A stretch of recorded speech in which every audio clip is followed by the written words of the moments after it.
So last time we were solving this, we had this system of differential equations, dx1 dt, dx2 dt, equal to the matrix 3, 5, -1, 1 times x1, xt2. We found the eigenvalues, and the eigenvalues end up being lambda equal to 2 plus or minus 2i. And we also find the eigenvectors. And the eigenvectors were, well, the way we had decided to write it was 1 plus 2i, -1, and 1 minus 2i, -1. And I can show that again if you want, but we definitely did that. We definitely did this last time. So if you're like, you can go look back in your notes and be like, oh yeah, we did it last time. So how do we find the solution here? Well, there's kind of two different schools of thoughts about how to do this. And certainly, yeah, we can do it one or the other way. And I don't remember the notation exactly here, but basically the idea here is we can pick essentially the positive imaginary part, although either part's fine. So we're going to use lambda equal to 2 plus 2i, and the corresponding eigenvector, which is 1 plus 2i, -1. We're trying to break down into its real and imaginary parts. That's going to be the real vector 1, -1, plus the imaginary value I times the vector 2, 0. And I honestly don't remember the names. I feel like I think that's G and H, I think is what she calls them. Okay. And in our eigenvalue, the real part is called A, the imaginary part is called B. And then you can write the solution. It's going to be kind of a giant mess. In fact, I should give myself a whole new piece of paper for it because it's a little terrible here. So here's our general solution.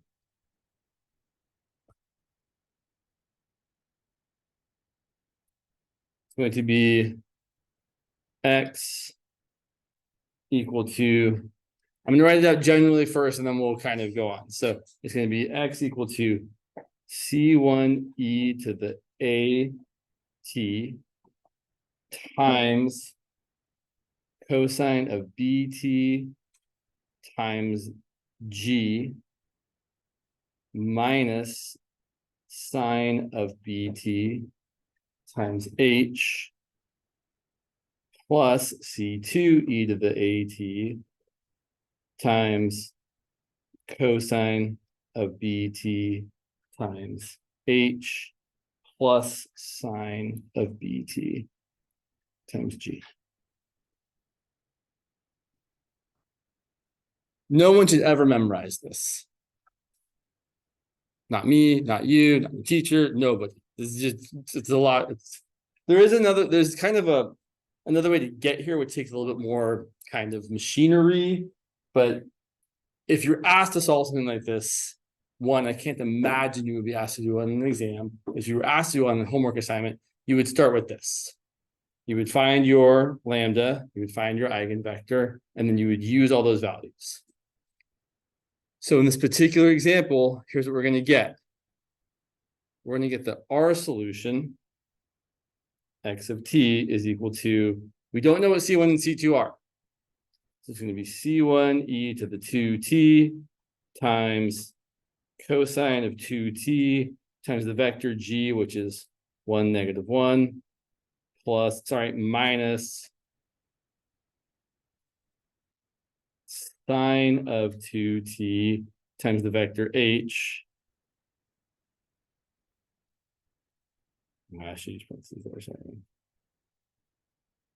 Plus C2 times e to the 2t times cosine of 2t times the vector h plus sine of 2t times the vector g. I will say this example is slightly unfortunate in that both A and B happen to be the same numerical value. A is 2 and B is 2. Sorry. We can do another one if you really want to after we do this one. And technically, you could kind of stop there. If you really wanted to, that's your solution. However, I want to kind of explore this a little bit more just so you all can see what's happening. So let's go ahead and actually give ourselves an initial condition and then solve for C1 and C2. So let's give ourselves that x1 of 0 is equal to 5 and x2 of 0 is equal to -3. And we're going to solve for the constants C1 and C2. That's important to remember. The sine of 0 is 0 and cosine of 0 is 1. So when we solve this here, well, I'm going to plug in 5 and -3 for x1 and x2. So my x of t is going to be 5 -3. It's going to equal C1 times e to the 0 is 1. So let's not write that. And then we're going to have cosine of 0 times 1 -1 minus sine of 0, which is 0. So I really don't even need to write that. Times 2 0 plus C2 times e to the 0 times cosine of 0, which is 1, times 2 0 plus sine of 0, which is 0. Shouldn't even write that. So solving for C1 and C2 is actually really not terrible. Here's what we've got. We've got 5 -3 equal to C1 times the vector 1 -1 plus C2 times the vector 2 0. And I love it when one of these things is 0. Because if that's 0, that means that C1 times -1 has to equal -3. And it's really easy to figure out that C1 has to be 3. But if C1 is 3, then I know that 5 is equal to 3 times 1 plus 2 times C2, which means C2 has to equal 1. So when one of those things is 0, it makes it easy to solve the whole system. Okay. Questions so far?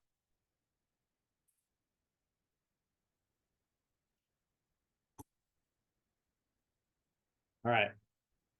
Let's go. I'm going to go ahead and write the solution again with these values plugged in, and then we're going to simplify it just a little bit to help us see what's happening. Although it's totally fine, it'd be totally fine, although terrible, to write your answer as 3 e to the 2t times all this plus 1 e to the 2t times all that. Let me take one thing. No, that's right. Okay. We're going to make it a little bit nicer. So let's take a look and see what we've got. So rewriting this, my x of t now, and just as a reminder, x of t is just the vector for x1 and x2.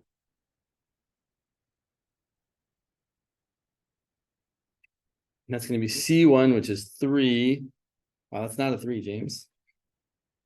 3 e to the 2t times cosine of 2t times 1 -1 minus sine of 2t times 2 0 plus 1 times e to the 2t times cosine of 2t times 2 0 plus sine of 2t times 1 -1. Okay, but we can make this look a lot nicer. Oh, sorry, was there something on there that you guys want? Sorry, I'm going. If I need to slow down, let me know. I can definitely take a pause and say more things.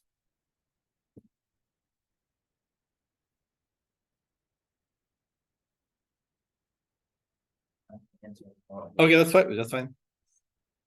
Is there anything I can clarify, Maddie?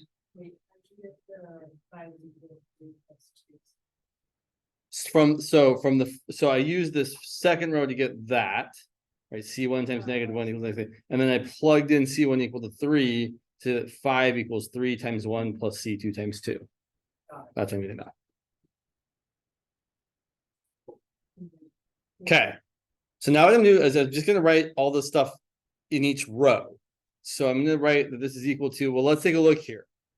This 3e to the 2t, oh my gosh, distributes to each of those things.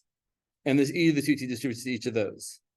So looking at the cosine part first in the top row, I have 3e to the 2t times 1 times cosine. So I have a 3e to the 2t times cosine of 2t. And I have a 2e to the 2t times cosine of 2t. I probably could have written that as just 5e to the 2t times cosine of 2t. And then the sine part, I've got a negative 3 times 2 times sine. Sorry, I'm going, I've got 3e to the 2t times negative sine times 2. So a negative 6 and then a e to the 2t times sine times 1. So I've got a negative 6 e to the 2t sine of 2t plus 1 e to the 2t sine of 2t. In the second entry, it's a lot less work because you got some zeros. So you've got 3e to the 2t times cosine times negative 1. So negative 3e to the 2t times cosine of 2t. And I've got nothing for the sine there because, right, you got a sine times 0. And then I've got a cosine times 0. And then I've got an e to the 2t times sine times negative 1. So a minus e to the 2t times sine of 2t. Gross. Making it all as nice and simple as possible. I should have probably done this in one step here. 3 plus 2 is 5e to the 2t cosine of 2t. And then minus 6 plus 1 is minus 5e to the 2t sine of 2t. And then the second component there is minus 3e to the 2t cosine of 2t minus e to the 2t sine of 2t. And that would be your solution to this challenging differential system of differential equations. But what does it all mean? Well, what it really means is our solution is that x1 as a function of time is this first part, 5e to the 2t cosine of 2t minus 5e to the 2t times sine of 2t. Here's what's going to happen, and we're going to see the graph in just a second here. But if you think about it, as time gets larger and larger and larger, e to the 2t is going to grow, right? Since you have a positive coefficient there, those values are going to get bigger and bigger and bigger and bigger and bigger.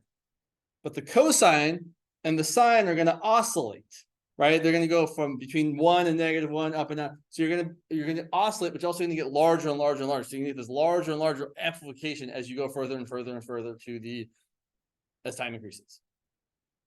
And similarly, the same is true for x2. x2 of t is going to be negative 3e to the 2t times cosine of 2t minus e to the 2t times sine of 2t.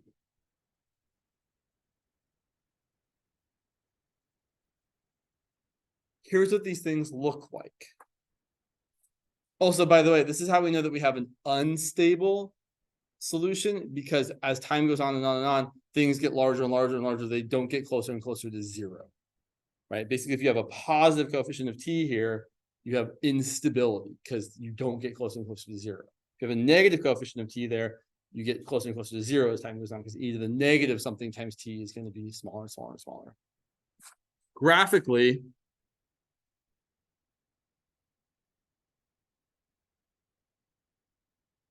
okay. Graphically, here's what we've got.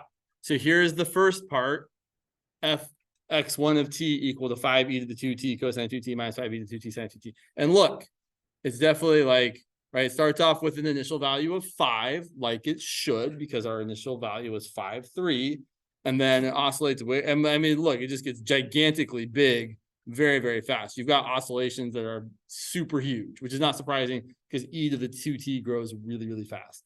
And similarly, negative 3 to the 2t, et cetera, et cetera. Also, whoops, let's zoom in a little bit. Also, starts off with the right initial value of negative 3, and then oscillates and grows really, really fast. We won't say that yet.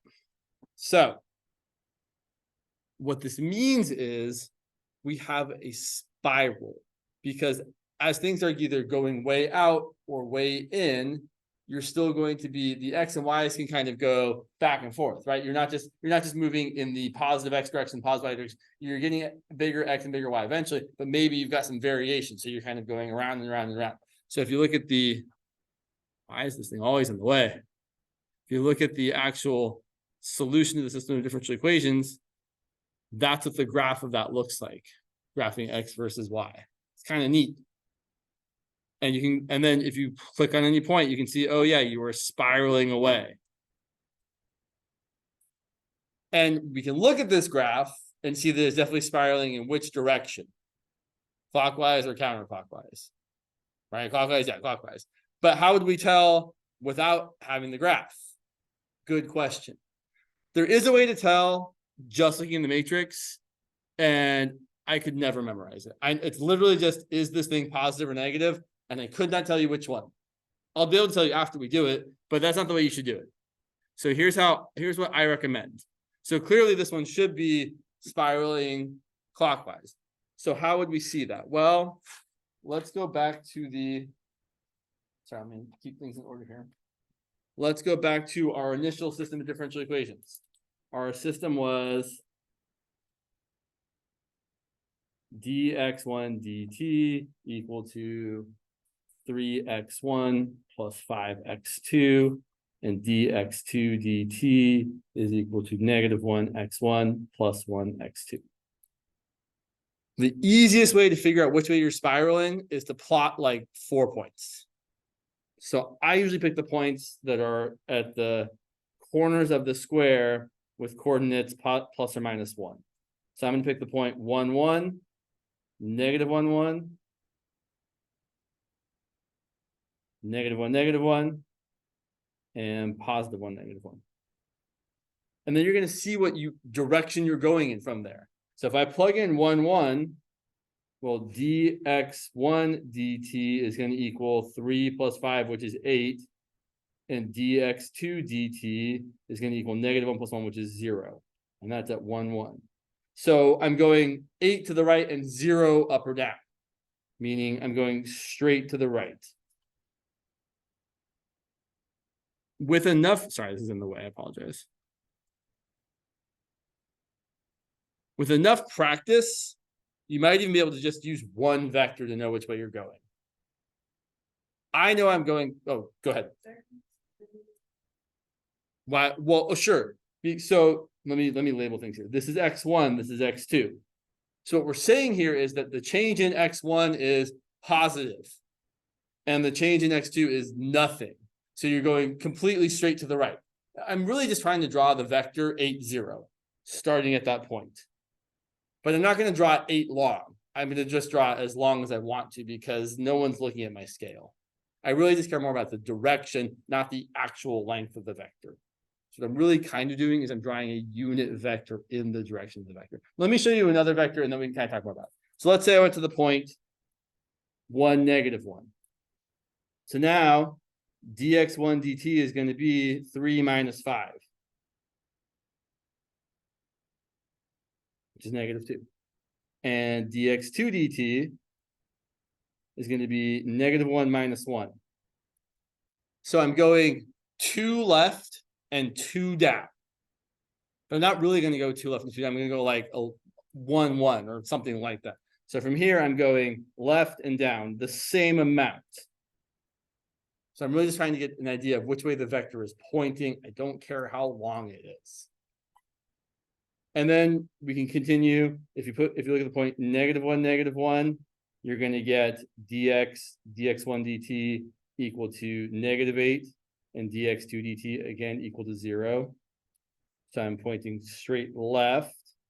And then finally at the point negative 1, 1, dx1 dt is going to be positive 2, and dx2 dt is also going to be positive 2. So I'm going right and up.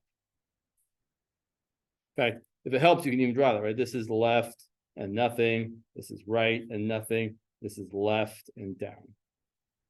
So if dx1 is positive, right, since x1 is the horizontal axis, dx1 dt tells you if you're going right or left. Positive if it's right, if it's positive, left if it's negative. dx2 dt is the up-down component. If dx2 dt is positive, you're going up. If dx2 dt is negative, you're going down. So at this point here, since dx1 dt is positive and dx2 dt is positive, I'm going right and up. The same amount, because they're the same. And then if we look at that, it looks like we're going in a clockwise direction.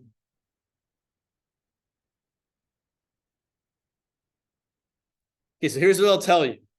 I will never remember this on my own, but if you choose to remember this, you should still show this work.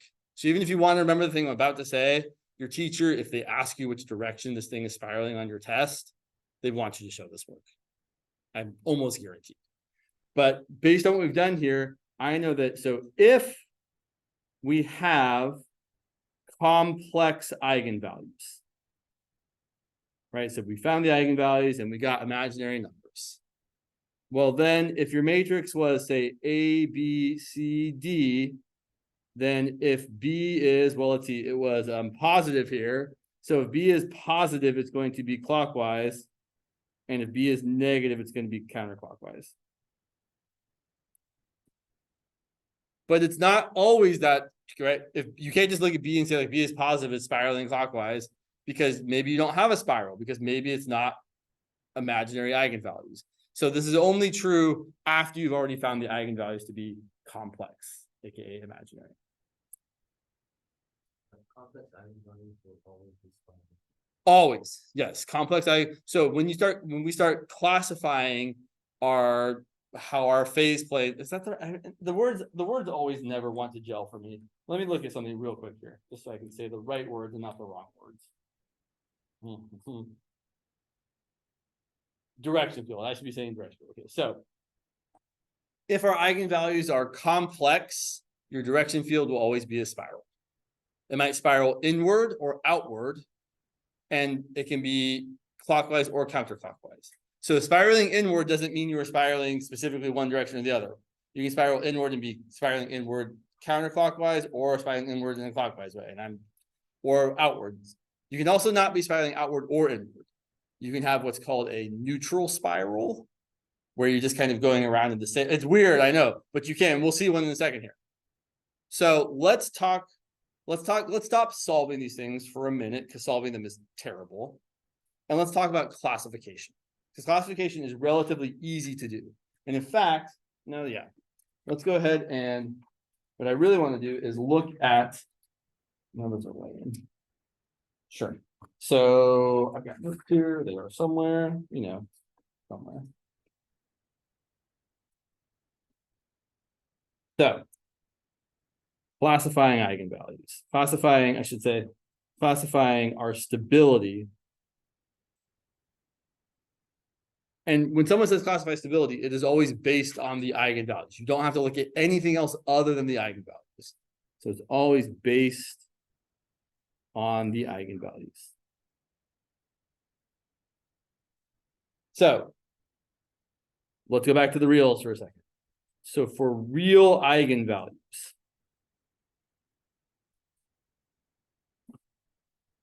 there are three typical possibilities.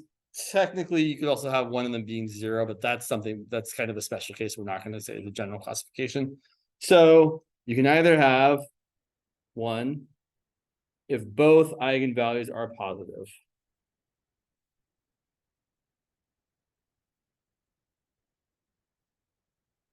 I'm going to draw a sketch of what the solution of the stability, the direction field, holy smokes, looks like. So here's my XY axis, and essentially you've got two eigenlines, and since both eigenvalues are positive, we're pointing away from the origin. On this eigenline and this eigenline. If we're pointing away from the origin, we are unstable, right? We're not, wherever we start, we're going to get pushed away from the origin. We're not going to get closer and closer to one particular value. So definitely if both are positive, then we have the equilibrium 0, 0. is an unstable node, also referred to as a source.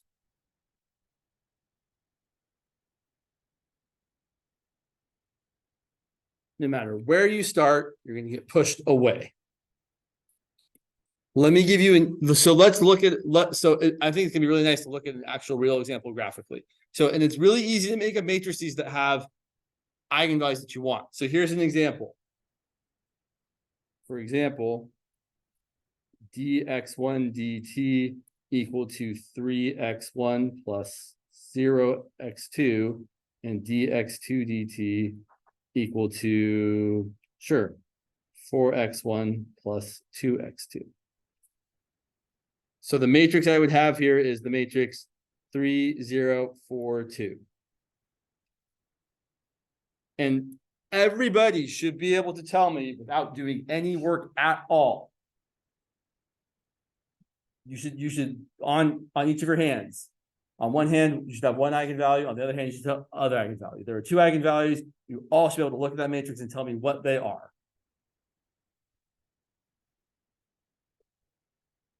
These are your eigenvalues, 3 and 2, because we have a 0 there or a 0 there. If you have an upper triangular or a lower triangular matrix, your eigenvalues are always just the elements that are on the diagonal. So here, our lambdas are 3 and 2. It's going to happen probably on an exam where you're going to have at least one matrix where it's really easy to see the eigenvalues. So don't take that for granted. It's really nice. Yeah. So well, let me show you the work and show you why. Let me do it on another piece of paper because I kind of want to keep this. So let me just show you very generally. So if your matrix is something that is upper or lower triangular, so let's say we have a 0 there, the eigenvalues are going to be A and D. Why? Well, because if we try to solve the determinant of A minus lambda I equal to 0, we end up getting the determinant of A minus lambda, 0, C, D minus lambda equal to 0. But what's the determinant of that matrix? Well, it's that times that, A minus lambda times D minus lambda, minus what? Right, equal to 0. And then the solutions, well, this thing's already factored for us. My solutions are lambda equal to A and lambda equal to D. Oh, the things that were on the diagonal to start with. So it's always true. This is a true thing. If you have a 0 there or a 0 there or both, the eigenvalues are just the things on the diagonal. It's great, super nice. So the reason I made up this example was so that I could just show you really quickly that if we actually were to graph the direction field for this,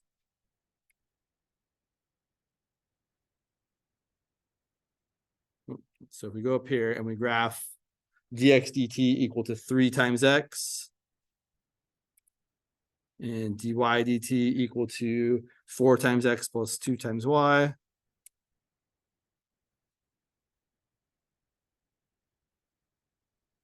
When we graph it, oh yeah, it definitely looks like a unstable node or a source. Everything is emanating outward away from this. Okay. And yeah. As a reminder, it's because our solution looks like, oh, sorry, did you want to take a picture of that? Sure. That one here.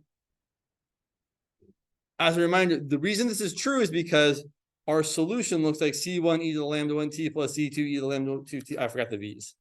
But right, since our solution looks like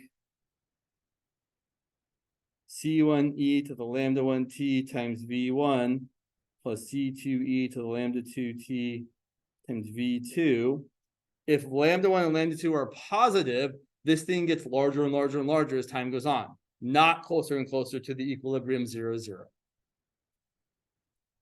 On the other hand, if Oh, sorry. God, geez, come on, James. All right, yeah, that's better. By the way, if I ever forget to like click on it to make the little camera thing go away, just let me know. There was one video I was watching the other day where I forgot to do it, and I was like, oh, that's really terrible and in the way. So let me know if that little camera thing is still up there, because I don't want it to be. Sometimes I forget. So if both eigenvalues are are negative, we have this sort of situation where along your eigenlines, now since the eigenvalues are negative, everything's pointing inwards. Meaning no matter where you start, you're going to get pushed towards the origin.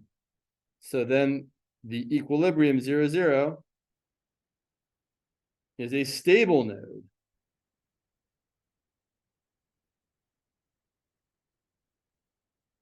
Also called a sink.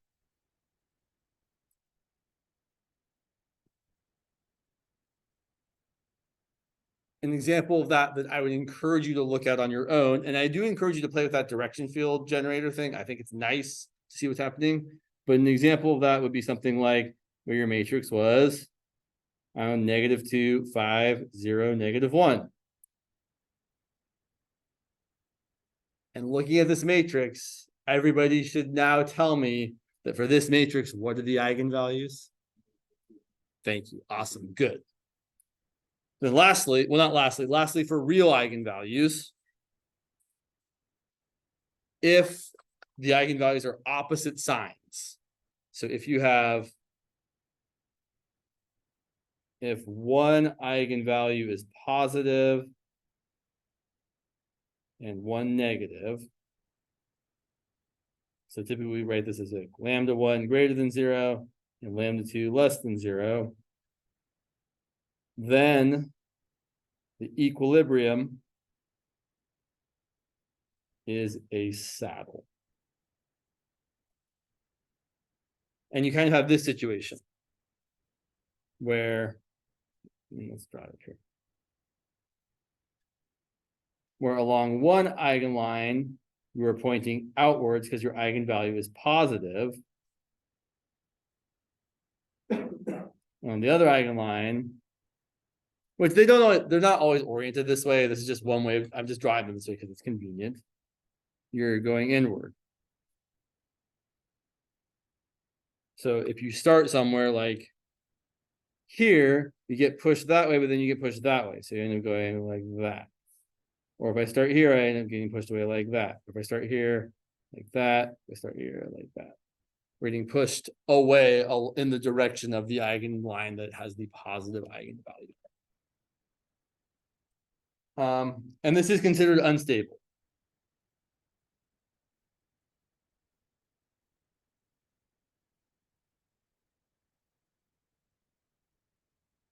However, I will point out, if your initial conditions started you on the eigenline that had the negative eigenvalue, you would get pushed towards the equilibrium. So it can be stable with the right, or maybe wrong, depending on your perspective, with the right initial conditions.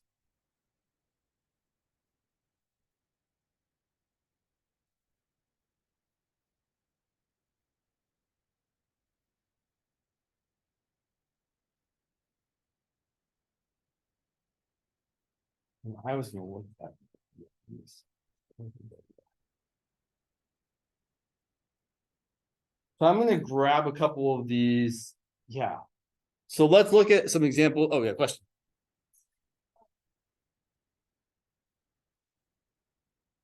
Sink. Yeah. I'm really I literally am thinking of a sink with a drain and like the water all draining into the sink. And the source is like the faucet. If you you plug up the sink, the source can be the faucet, and the water comes out and goes out like that, right? Kind of works. Let's look at a few examples, and I'm actually just going to grab. Oh, what question? If we're asked to classify the saddle and They're both nodes. One's a stable node, one's an unstable node. Yeah. So can we just use that? So the eigenvalue, in terms of the eigenvalue, that's it. That is it. Yes. If someone says the words classify this thing and don't do anything else, all you should be looking at is the eigenvalues. You should not be doing anything with the eigenvectors or anything else. It is all eigenvalues all the time. So let's look at a few examples, and I'm really just going to take these homework problems that say solve the whole thing, and I'm just going to classify. So I'm looking specifically at homework problem 2 from section 11.1. But I'm not doing the whole thing. I'm just really, I'm using it for my own purposes. So my problem says solve, but I'm just going to say classify the following system. The system dx1 dt equal to 6x1 plus 9x2. You shouldn't even really write this down. You should just look at this and write down the matrix. Ooh, they're trying to be sneaky here. I want you all to write down the matrix.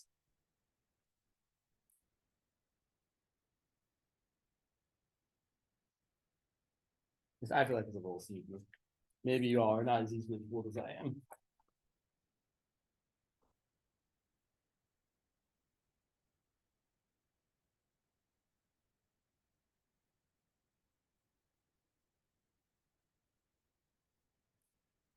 Where does the 8 go? To the right side. Oh, look, our eigenvalues are super easy to see. Lambda 1 is 6, lambda 2 is 8. And based on the fact that they're both positive, means we have I would say, I prefer the language of nodes. I would say we have an unstable node.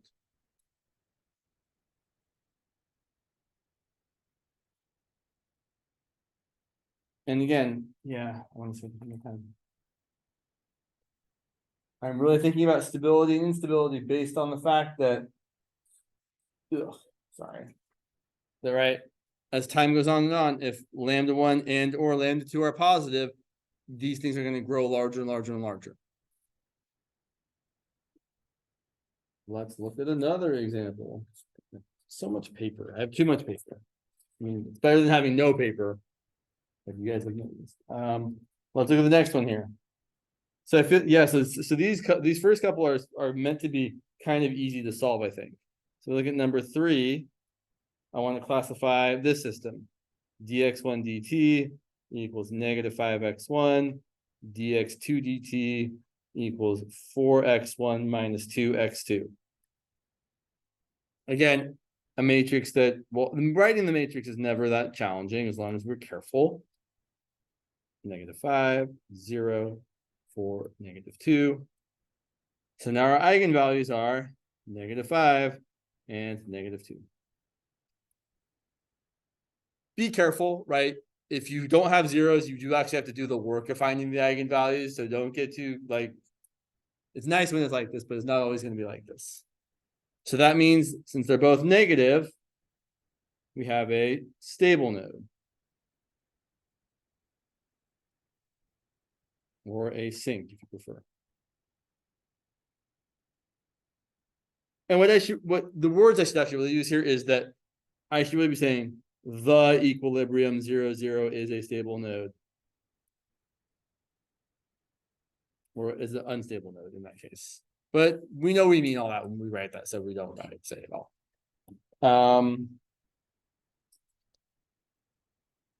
Let's look at one more.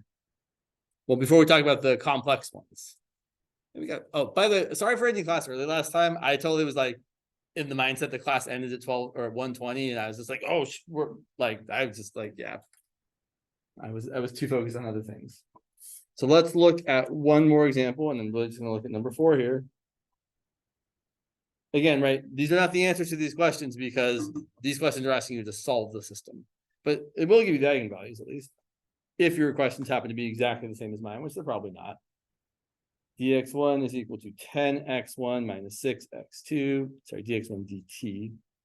dx2 dt is equal to 18x1 minus 11x2. That's going to be fun. So the matrix A is 10, negative 6, 18, negative 11. I'm actually going to talk about 2 ways you can figure out what the eigenvalues are doing here. So one way is the usual way. We're going to find the determinant of A minus lambda I. That looks terrible. I want to point out, if you're asked to classify, you don't actually have to find the eigenvalues. You just have to know if they're both positive, both negative, or one of each. So here, doing this, I'm going to have 10 minus lambda times negative 11 minus lambda. Yeah, minus negative 6 times 18. That's not fun. But we can do it. So negative lambda times negative lambda is lambda squared. And then negative lambda times negative 11 is 11 lambda minus 10 lambda, so plus a lambda. And then negative 11 times 10 is negative 110. Plus 6 times 18 is 60 plus 48, which is 108.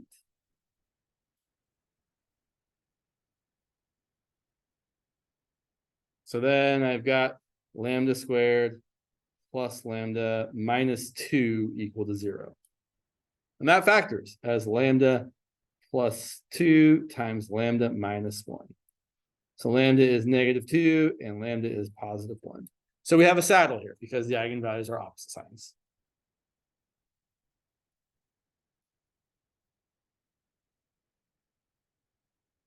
Another way we could have done this, and this is actually, so there's something that's really nice. So if you look at the trace and the determinant of the matrix, so just the determinant of A here, the determinant of A is equal to 10 times negative 11 minus negative 6 times 18, which happens to be negative 110 plus 6 times 18. Again, all I did there was 6 times 10 is 60 and 6 times 8 is 48 and added those together to get 108.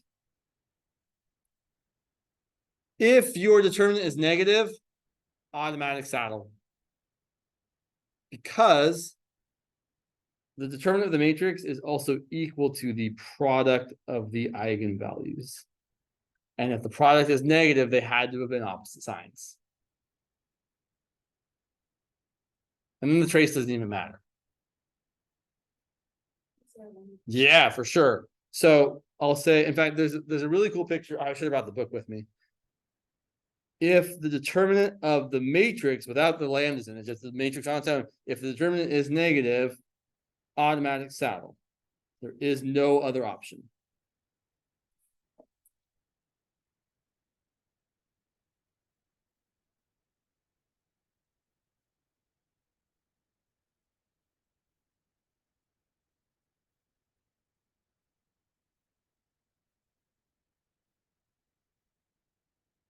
I'm happy to say more about that. So let me remind you of a couple of things. So it is kind of neat. So I'm going to remind everybody that in general,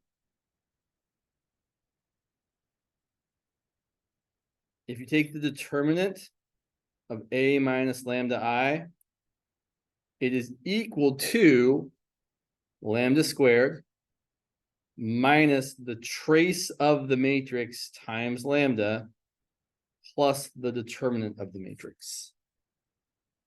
So if your matrix looks like A, B, C, D, then the trace of your matrix is equal to A plus D, and the determinant of your matrix is equal to A times D minus B times C. And you could find the solution to this quadratic equation using the quadratic formula. Well, look at this.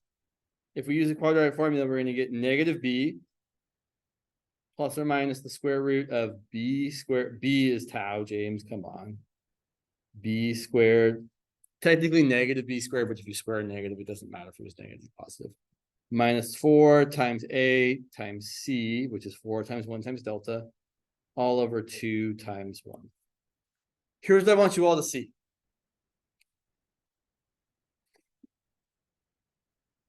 If this determinant is negative, then tau squared minus 4 times a negative is tau squared plus something, which means this stuff got bigger. This stuff inside the square root is bigger than tau squared. And if you take the square root of something that is bigger than tau squared, the square root of that's going to be bigger than tau. So regardless if tau is positive or negative, if you add and subtract something bigger than it, one of the things will be positive and one of the things will be negative, right? If you take like -5 and do plus or minus 7, one of those things is positive, one of those things is negative. If you do positive 5 plus or minus 7, one of those things is positive, one of those things is negative. So whenever your determinant's negative here, this whole thing here is bigger than the absolute value of whatever that is, and you get two eigenvalues of opposite signs. It's kind of neat. Sure. So yeah, sorry, words. Let me show you the cool picture, because there's a cool picture. So here's the picture that people sometimes draw. If this horizontal axis is the value of your trace, and this vertical axis is the value of your determinant. If your determinant's negative, you get a saddle. So down here, you get saddles if your determinant's negative. Right? Because if you're below the horizontal axis there, your determinant's negative. And then if your eigenvalues are real, you get nodes, either a stable node or an unstable node up here. So for these eigenvalues to be real eigenvalues, we need the discriminant of this quadratic equation to be positive, not negative. Meaning we need tau squared minus 4 delta to be greater than 0.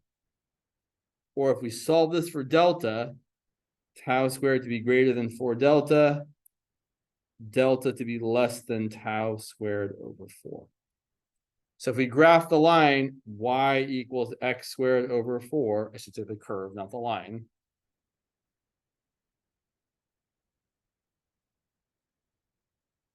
We graph that curve, everything below that curve is where we have nodes.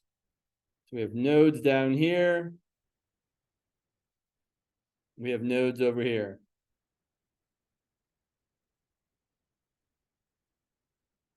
If your trace is positive, that means your eigenvalues were going to be positive. So over here, where the trace is positive, we have unstable nodes. And over here, where the trace is negative, you have stable nodes. And up here, which we haven't talked about yet, that's where you're going to have spirals. Because up here is where you're going to have complex eigenvalues. So complex eigenvalues, which mean we have spirals, are when the stuff inside that square root is less than 0. There is a cool picture. I don't remember exactly where it is in your book that kind of lays this all out. But up here, we have stable spirals on the left and unstable spirals on the right. So there is a way to kind of figure out what's going on with your classification without having to actually find any eigenvalues. You can totally be like, well, the trace is this and the determinant is that, so we can make this conclusion.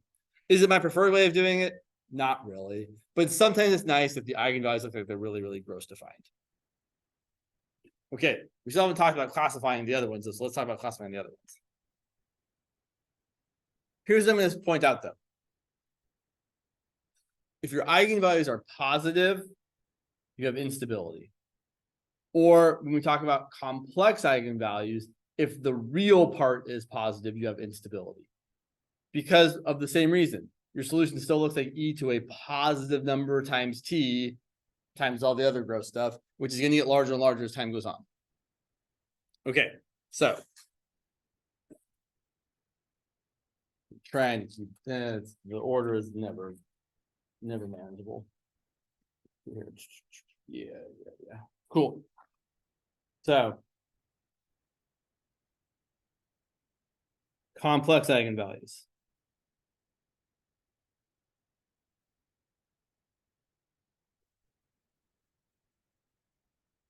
So the nice thing about complex eigenvalues is they do always come in conjugate pairs. So our eigenvalues are lambda equal to a plus or minus b times I. And there's essentially 3 situations here. So situation 1,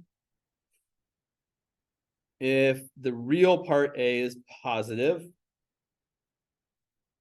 then just like we saw with the actual example that we did before, the solutions will oscillate and grow. And they're growing because A is positive. They're oscillating because they're imaginary. That means we have instability. So we have something that looks kind of like the picture. I don't want to draw the pictures. I'm not good at it. But we have something that kind of does like, you have here and you start going way away.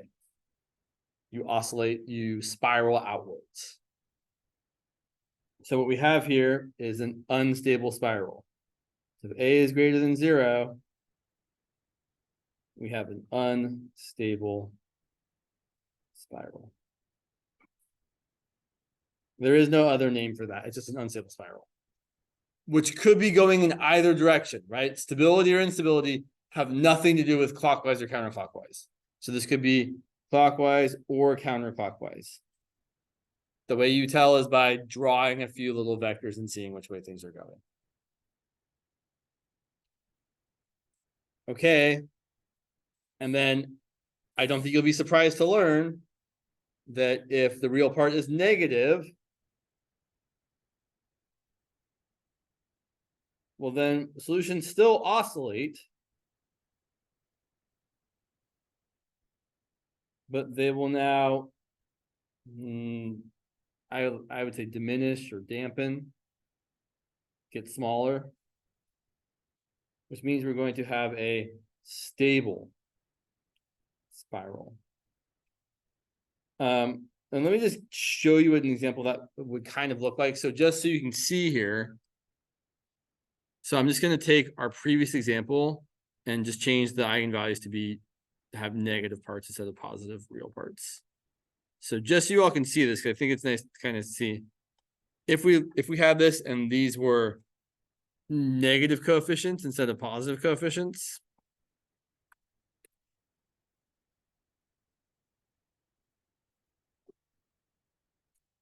you can see, oh yeah, look, things get small real fast. Same thing for the other one. Things get small really fast. So if the real part of your complex eigenvalue is negative, then your solution's still oscillating, right? Look, there's this oscillation happening here, although it's hard to see because it's so small, but there is still oscillation here, but we're getting closer and closer to 0, which means you have stability. So we have a stable spiral, things are spiraling. We're starting here, they're spiraling kind of inward.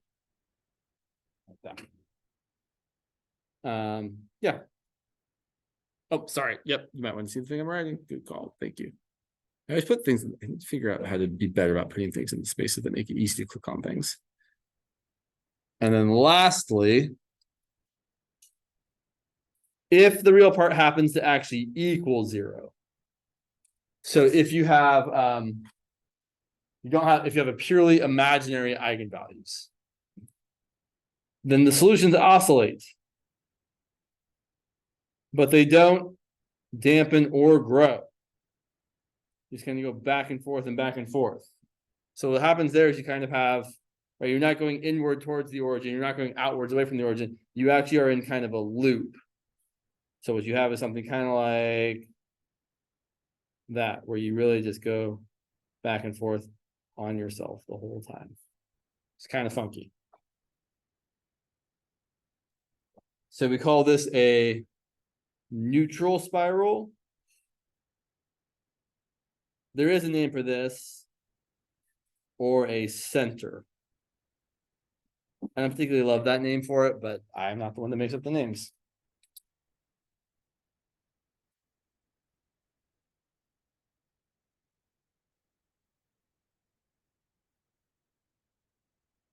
So these are pretty much all the classifications.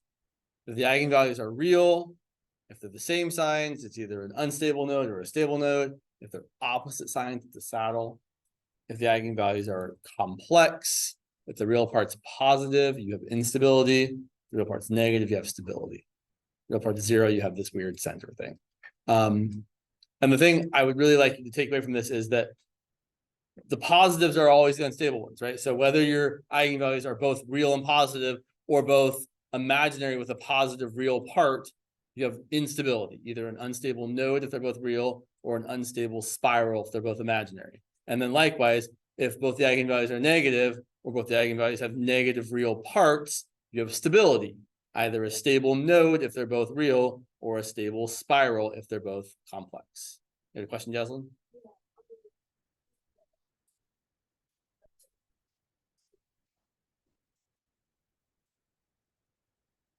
Correct.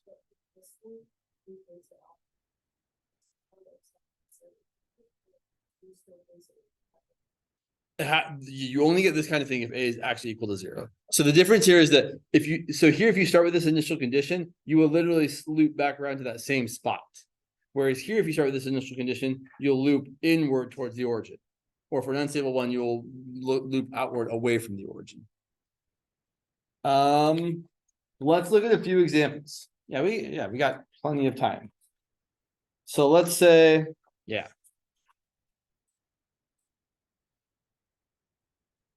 so we're going to classify both stability, and we might as well talk about direction.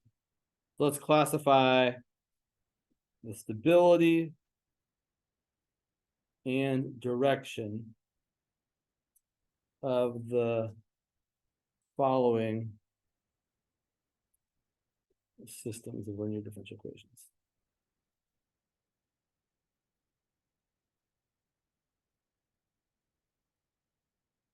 Obviously, if we're talking about direction, it means we're going to have a spiral, right? Someone's saying determine the direction, whether it's counterclockwise or clockwise. Or I guess they could phrase it more generically, like if it's a spiral, then classify the direction as well. Or if it's not, don't say anything about it. So let's look at the first one here. Let's say our matrix is equal to 2, -5, 2, 1. Now I should point out, right, when we write this, we're kind of bypassing the system of differential equations, right? If someone says this is your matrix, the thing I want you to see when someone writes down this 2x2 matrix is, oh, we really have the following. We really have dx1 dt equal to 2x1 minus 5x2, and dx2 dt equal to 2x1 plus x2. You don't need to write that. You shouldn't write that, but you should know that that's what that matrix means, is that we have this system of linear differential equations. All right, let's do some classifying. So find those eigenvalues. So let's see, it's going to be the determinant of 2 minus lambda, -5, 2, 1 minus lambda. And that's going to be 2 minus lambda times 1 minus lambda minus -5 times 2. So I end up getting, let's see, lambda squared minus lambda minus 2 lambda is minus 3 lambda. And then 2 plus 10 is 12 over 0. And it's not going to factor, right? If we're going to get complex eigenvalues, we couldn't have factored in the first place.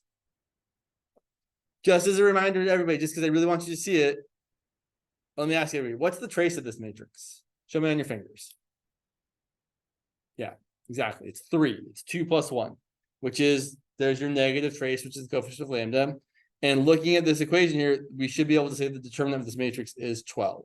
And it is, because 2 times 1 minus -5 times 2 is 12. So this really is giving you the equation I said we should get, right? It's always going to be lambda squared minus whatever the trace was times lambda plus whatever the determinant was, equal to 0. So if you can easily remember that and see what the trace and the determinant are, sometimes you can just jump to this and say, okay, well then my eigenvalues are going to be -b plus or minus the square root of b squared. Notice when I write this, I'm actually kind of writing something wrong. I'm writing 3 squared instead of -3 squared because I'm lazy. Because I don't need to write -3 squared because I know it's going to be 9, just like +3 squared is going to be 9. Minus 4 times 12 all over 2.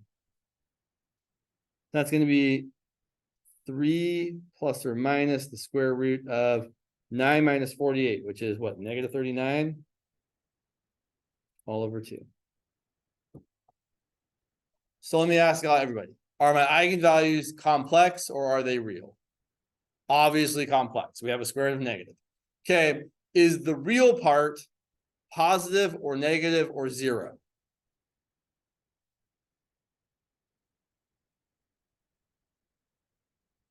Better question, what is the real part here? Almost. Right, 3 divided by 2. So you can break this up if you really want to, but I think you can look at this and be like, oh yeah, the real part is specifically positive is what I care about, but I'll say is 3 halves, which is positive. You can also break this up and say we have 3 halves plus or minus. If you really want to write this as I times the square root of 39 over 2, you could do that. So there's your real part, which is positive 3 halves. That means we have an unstable spiral.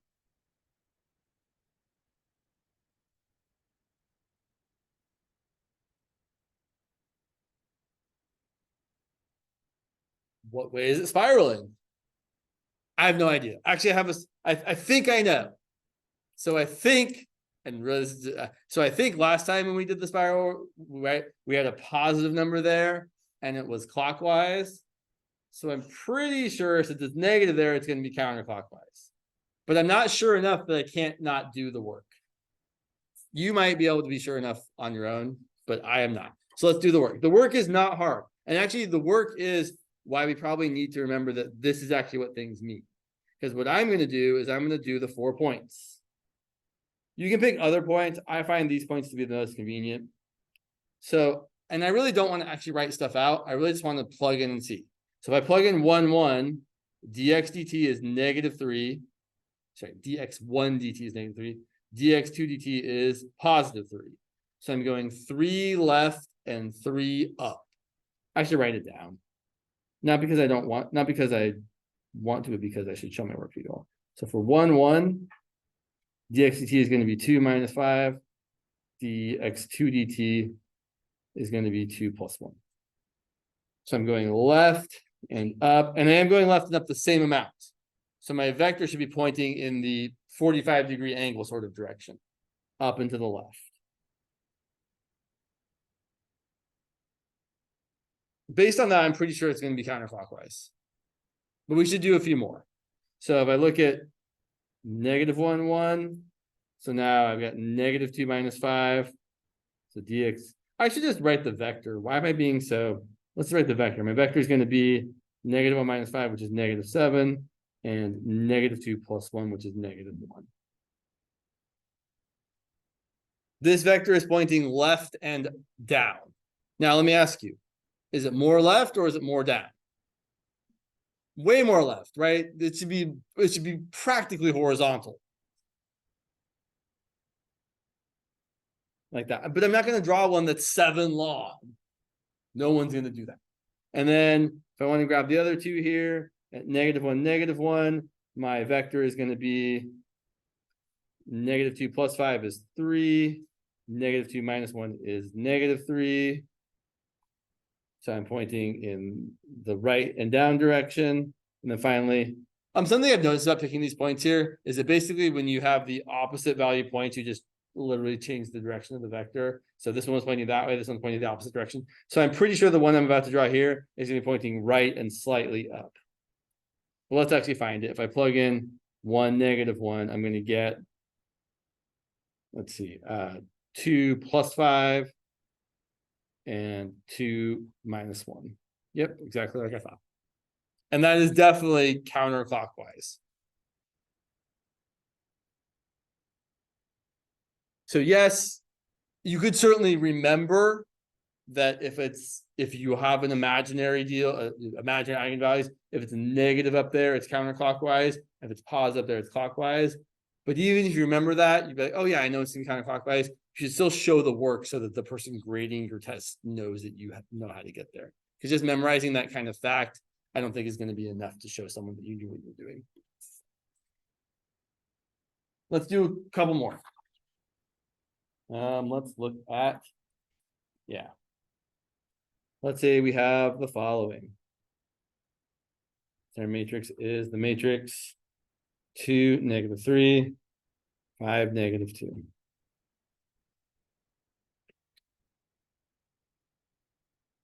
So something you will see after a while is that the trace, so let me point out here in this previous problem.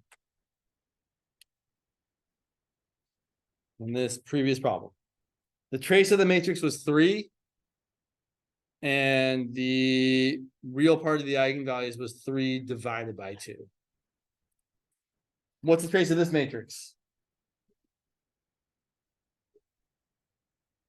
Right, so in case you guys can't read this, that's a 2 and a -2.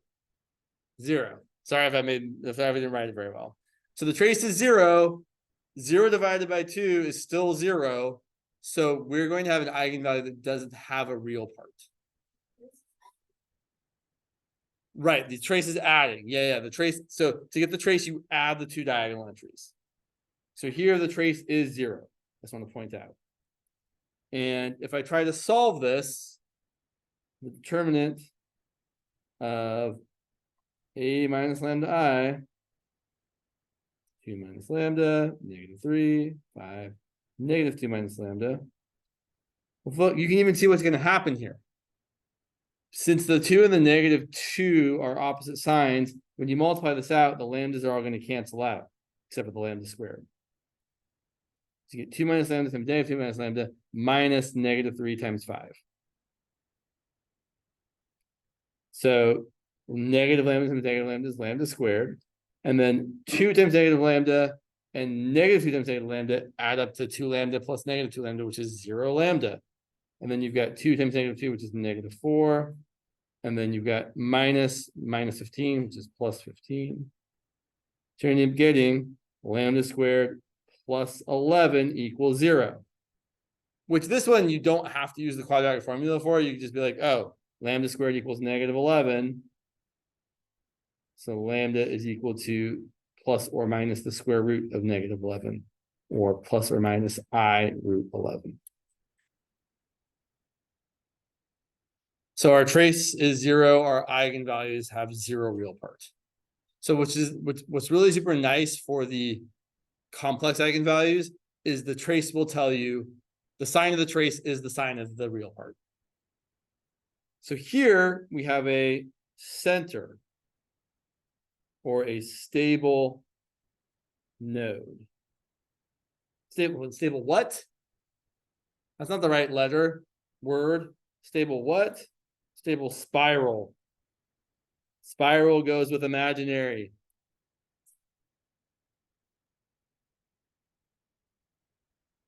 And let's actually go ahead and find the direction before, because I want to graph this for you guys so you can see what the center actually looks like. But let's go ahead and find the direction. So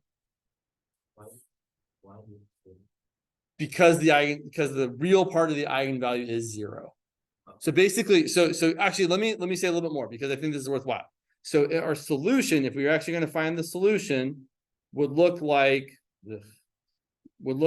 x of t equal to ce to the lambda 1 t times your vector.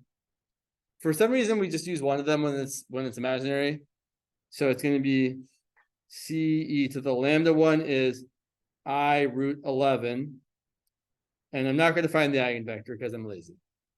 But here's what I want you to see. I don't have a real part here. And I'll remind you, I know it was kind of a weird formula last time, but e to the a plus, oh my gosh, I forgot the t here, sorry. E to the a plus bi times t is e to the at times e to the bit. And this e to the bit part, that ends up being your cosine of b times t plus I times sine of b times t. But we don't have this part here, right? Our real part's just 0. So this ends up looking like c times cosine of root 11t plus I sine of root 11t times whatever your eigenvector is. But that's not going to grow infinitely large or infinitesimally small. It's just going to loop back around. So as t, or as I should say, as root 11t goes from 0 to 2 pi, you're going to get a full loop and end up back where you started. That because cosine and sine.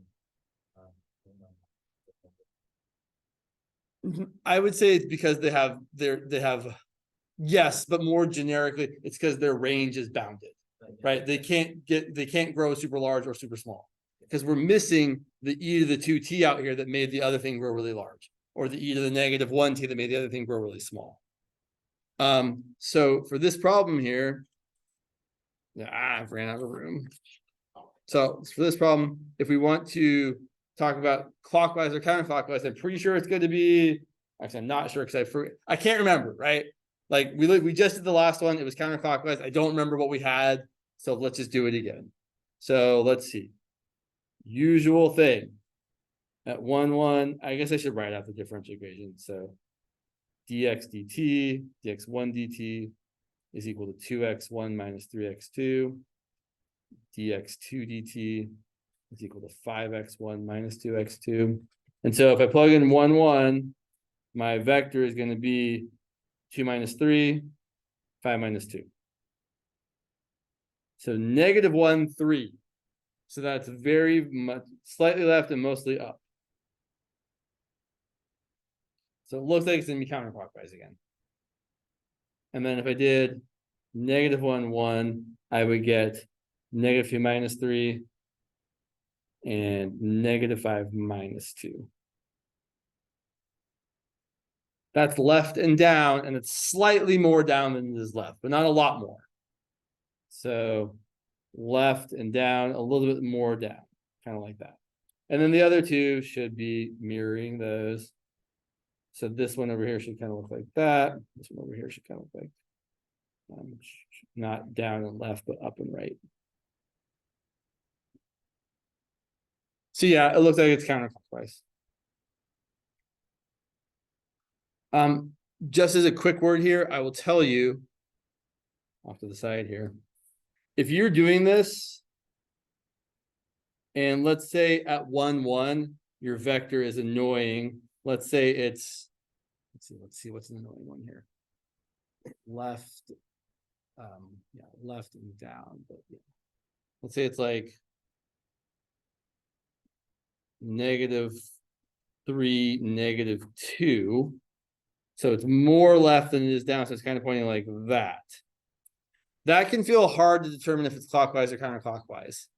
But what I've learned over the years basically is that if you kind of look at the line y equals x, and if you're pointing on that side of it, you are counterclockwise. If you're pointing on this side of it, you're clockwise. Whether it's pointing this way or that way or that way or that way or that way or that way, as long as you're on that side of it, you're eventually going to come around to being counterclockwise, and then the opposite if you're on that side of it.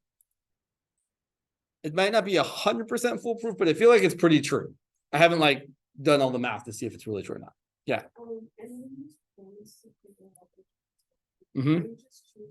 Right. Well, you could have picked any points. I usually pick the 4 points that are 1, 1, -1, 1, et cetera, et cetera, et cetera. But you could pick other things. People like to pick 0, 1 and 1, 0 and 0, -1 and -1, 0 as well. Those are perfect. But really, yeah, just kind of anything. So let's go ahead and look at what this looks like. Because I think you all want to see it. I think it's neat. I want you to see it, whether or not you want to see it. So, gosh, every time. So our differential equation was dx dt equal to 2 times x1 minus 3 times x2, and dx2 dt was 5 times x1 minus 2 times x2. Cool. And look, if you click on any point, you end up back where you started, right? You're not spiraling inward or spiraling outward. And we definitely are going counterclockwise like we thought we were. So any initial condition, you'll end up back at that initial condition after one essentially full revolution. If you go from 0 to 2 pi. Pretty cool. Kind of short to, yeah. Okay, well, I ended there a little early on purpose, not because I think it's 6 minutes past the time, but because not really enough time to do another example. But that's kind of the sum up as far as like classifying classifying your what your thing looks like based on your eigenvalues. And so that's all you have to do if they say classify. Now, if they say solve, then you have to find all the stuff. And I will point out that on the ones you have to solve, they're usually asking you to write x1 on its own and x2 on its own. So like we've been writing your answers mostly as vectors, but they're usually asking you to write each component by itself because it's easier to have you type it in that way.